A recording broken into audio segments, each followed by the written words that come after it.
fellow Rotarians, distinguished guests, dignitaries, ladies and gentlemen, good afternoon. I hope you keep yourselves awake because today we are going to confront one of the most challenging responsibilities of our time, and that is the health of our planet. Each of us has a role to play, and it begins with a heightened awareness and understanding our interconnectedness with our environment. To help us reflect on this connection, I am honored to present to you a special performance that will help us remind of our shared responsibility to protect our planet.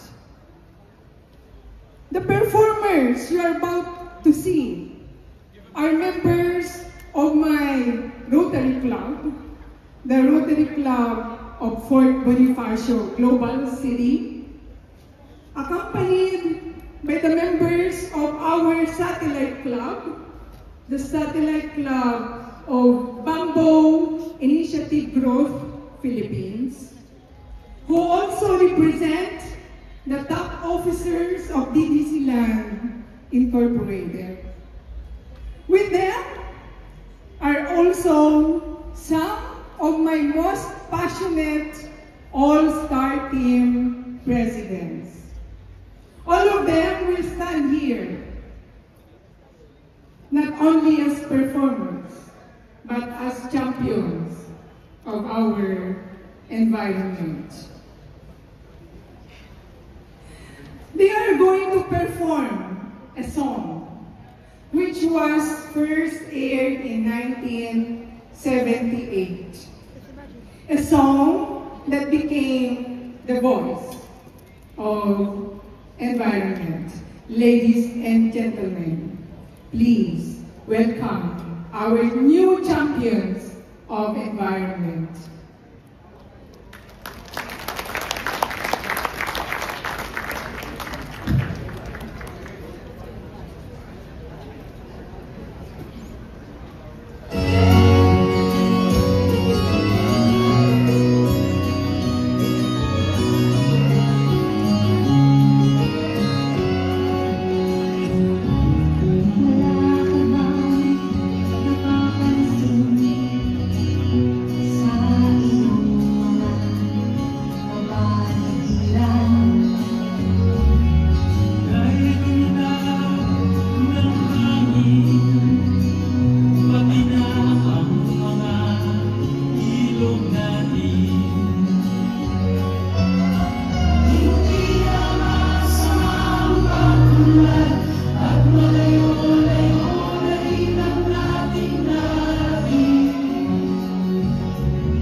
was a powerful performance. Thank you to all who took part in this. Thank you for your talent, your passion, and thank you for standing up for our environment. Ladies and gentlemen, please give them another round of applause.